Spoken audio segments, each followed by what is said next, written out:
Hey y'all, this is Kevin and welcome to my bee yard. We're going to take a quick look at one of our hives today and see what's going on. It's a beautiful spring day and all the bees are flying.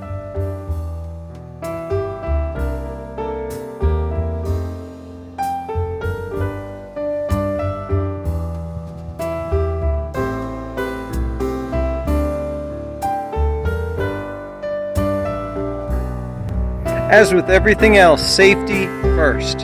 And so the way us beekeepers keep safe is having the right protective equipment. Right here I have a veil that I put on over a long sleeve shirt with a collar so that the bees can't crawl up underneath of my veil and sting me while I'm working the hive. I have this thing called a hive tool, which is basically a tool you can use to pry the pieces of the beehive apart so that you can check for the queen and the health of the beehive. And then also we have these little smoke canisters that we call smokers. You'll see all different kinds. These are super handy. And the reason we use them is the smoke that it produces calms the bees down and makes them go down into the hive so that they're not coming up out of the hive really quickly when you're checking for the queen and inspecting the hive. It makes your job a lot easier. I've got my safety gear on and I'm ready to go.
So you can see here that we're looking down into the top of the hive. You can see some bees crawling around on the top of the bars, but not that many. These are all foragers. So this top box in the hive is where they store their food. This is the honey that we beekeepers love to extract. Now that we have the top box off of the hive, it's important we go nice and slow. I've already given them a little bit of smoke. Whoop. So they calm down. We got a little bit of wind right now. And I can hear them. When I did that, they went woo. So I'm going to gently take off this next box to see if we can get to the center of activity in the hive. Using my hive tool here.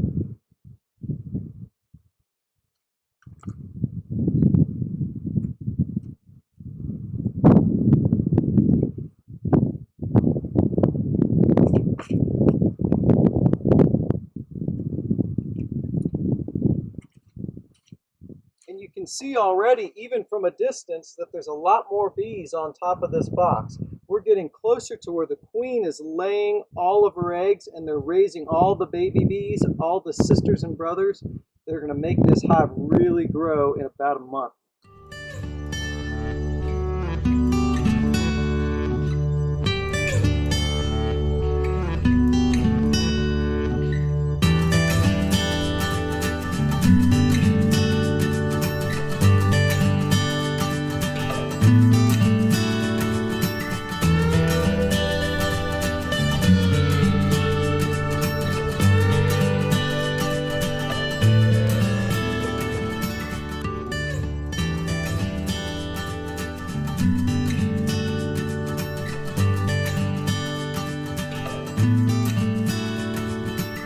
So we're going to take off one more box, so we're to the deepest box down here, which is where the queen typically keeps her brood chamber. So I'm going to do this gently like I did before, and we'll see what we see.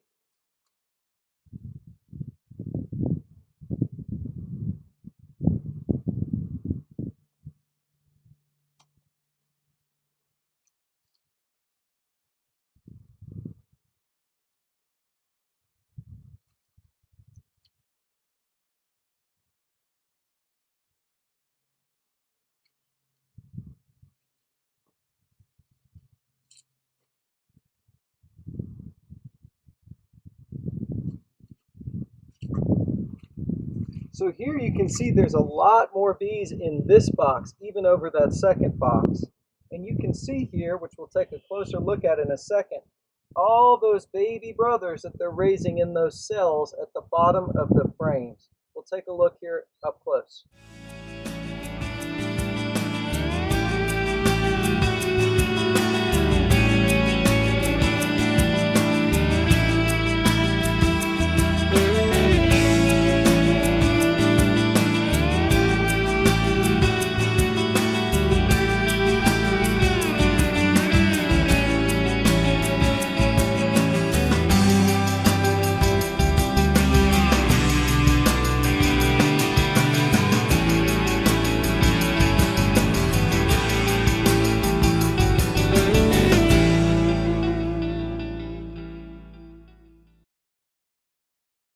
This hive is looking pretty good, but we still don't know if the queen is in there.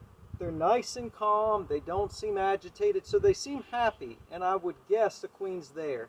But to check, us beekeepers need to make sure on a frame that there's eggs that show that she's been there in the past few days, or even better, if we can find the queen herself.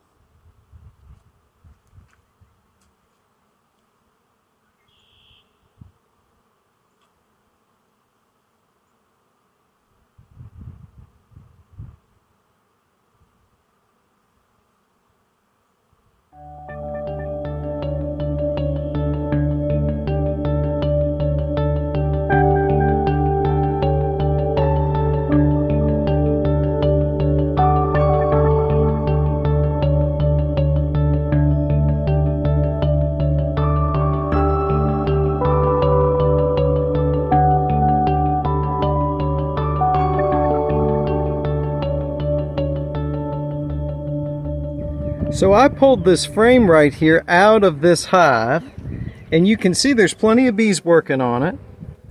Over here on this side, you might be able to see that they've stored pollen. Actually, that's bee bread, which includes a little bit of nectar and their digestive enzymes that preserves the pollen so that they can eat on, they can feed their baby sisters that pollen over the winter. So there's some of that in there, and I'm not sure I'll be able to show you, but I did see eggs. So the queen has laid on this frame, which is a wonderful thing to find. It's kind of hard to see, but they look like tiny grains of rice. So I'm going to move the camera over the frame and see if you can't spot tiny little eggs in the bottoms of the cells that look like little grains of rice.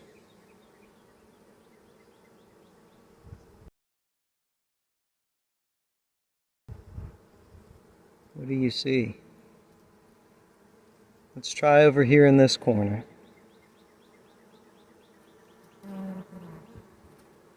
Okay.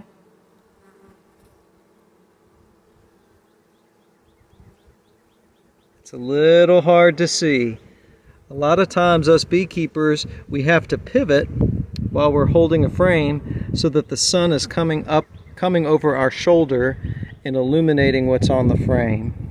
Now let's take a look at this frame. Here's a different frame. I think I'm getting a little better light here. You can see up here in this corner, see that bright yellow and orange material packed into the cells? That's all pollen that these honeybees have collected from flowering plants around here. So that could be dandelions. It might be some of the early blooming, it could be hazelnut or shrubs that are blooming at this time. Lots of little wildflowers are starting to have pollen. So they're starting to gather more and more pollen from the environment, which then they will feed to their baby sisters that are growing in cells like these. So see those cells right there where there is a coiled, shiny white larva down there?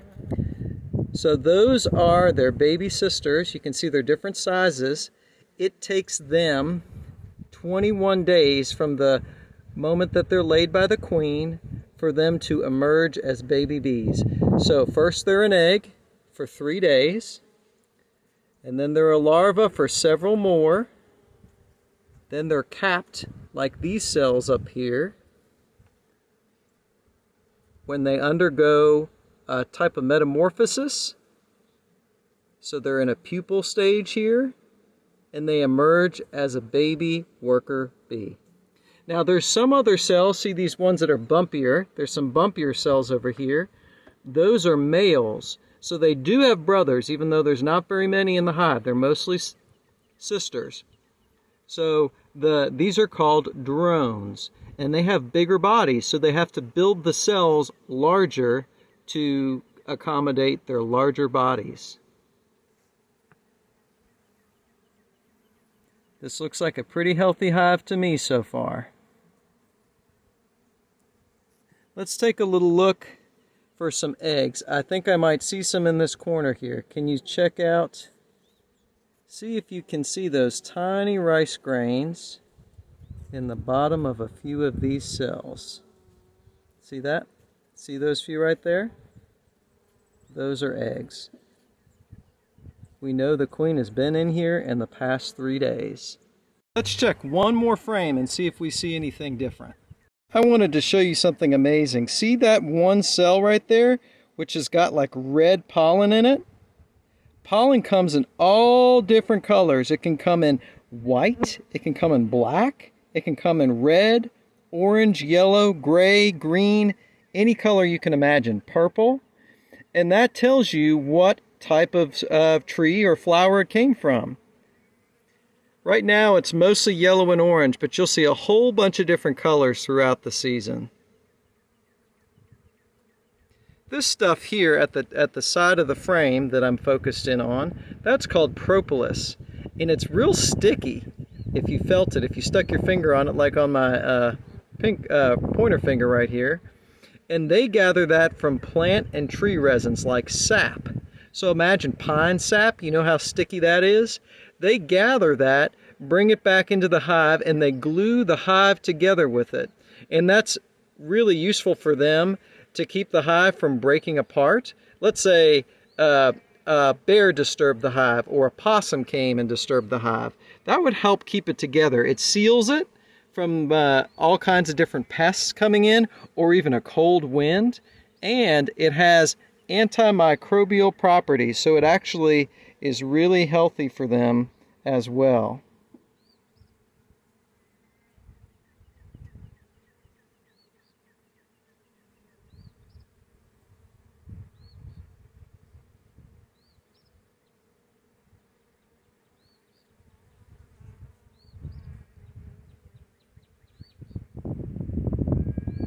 See that bee right there, which had pollen on its legs?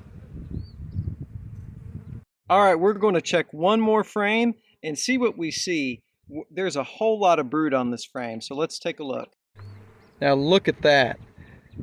So see how on the honeycomb there, it's all capped with a brown substance.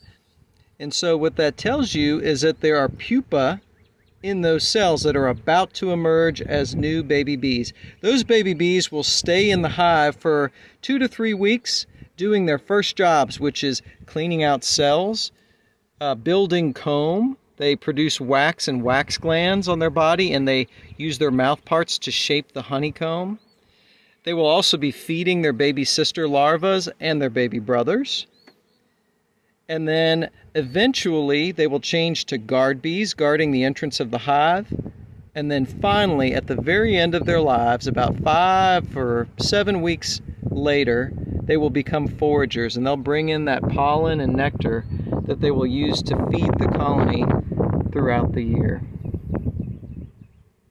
There's just an amazing amount of activity going on in this hive. I'm really encouraged by this. Now, I don't ordinarily get into my hives at the end of March this extensively. I'll check the entrances, make sure that their emergency food on top of the hive is replenished, just in case we get a cold snap.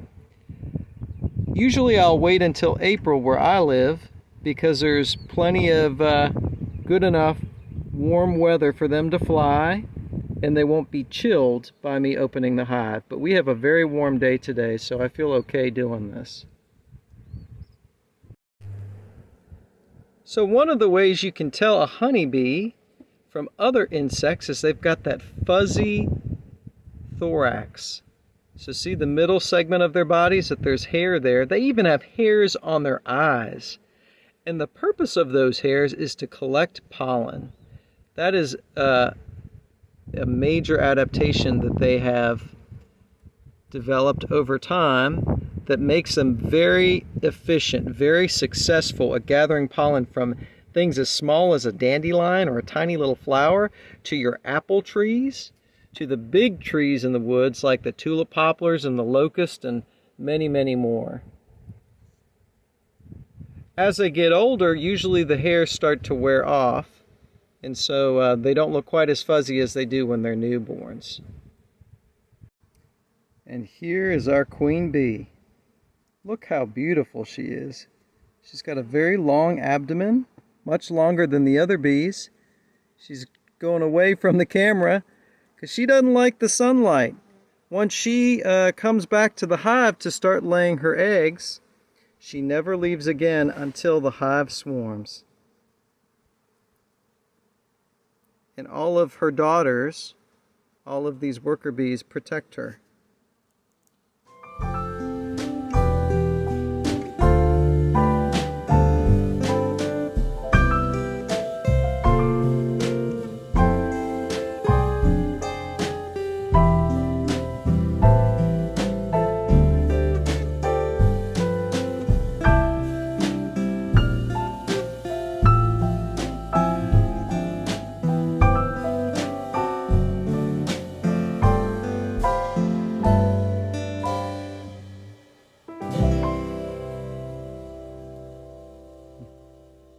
And here is a frame of honey. Look at that. Isn't that beautiful?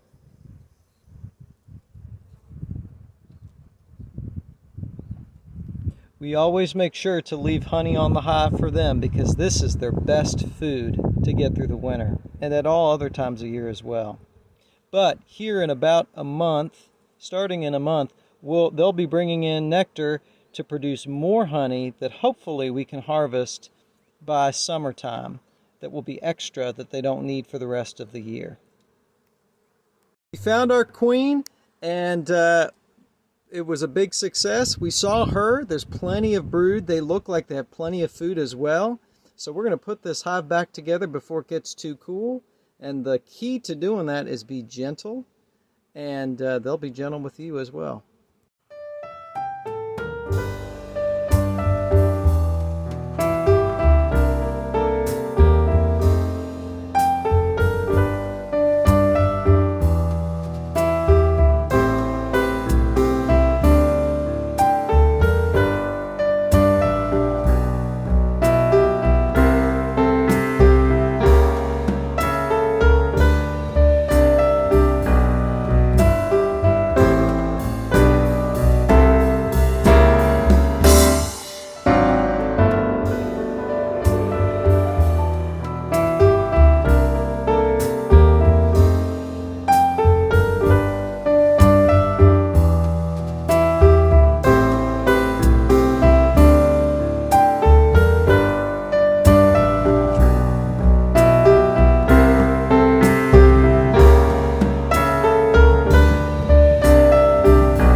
Thank y'all for joining me in the bee yard today. I'll see you out there.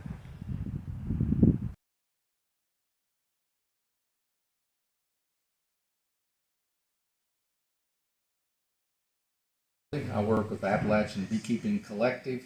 I'm a beekeeper and mentor here in Summers County and have worked here since the inception of the program of 2017.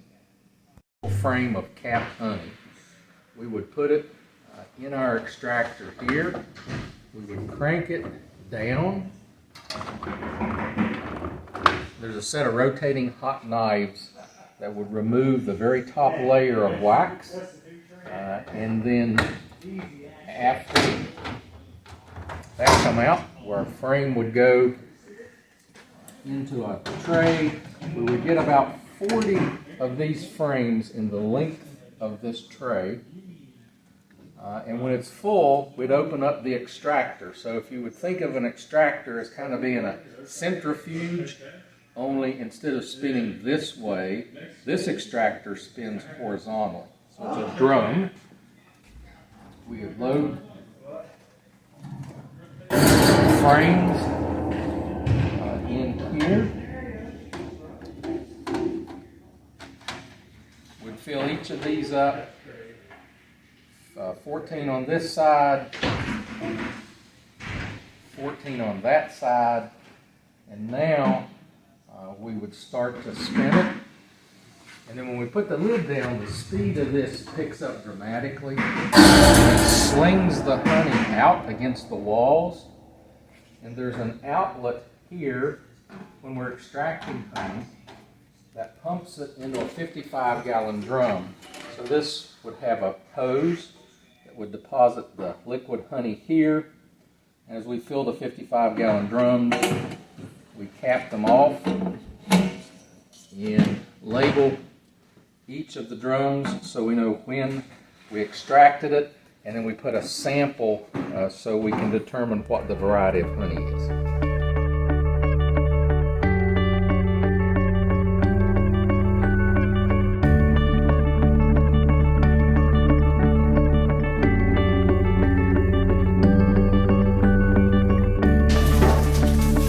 This is after it's been decrystallized later.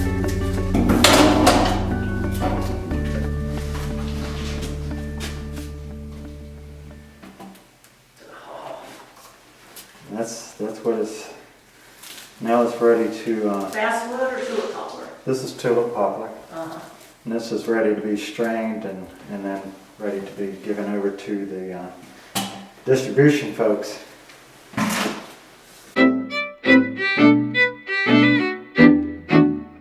Asked me 5 years ago if I would do this, I'd have probably told you no, because insects was not always my favorite thing. But I just wish more people would pick it up. It's going to help them with their vegetation. It's going to help them with raising all their vegetables, their fruit. It gives them a new life, a new perspective on insects. It helps people not to have that fear. And the more you talk to them about it, I think they become comfortable and more relaxed. Mm-hmm. I think a lot of people just enjoy hearing you talk about them. They seem to be very interested in what I'm saying, you know, and they say, "Oh, girl, really?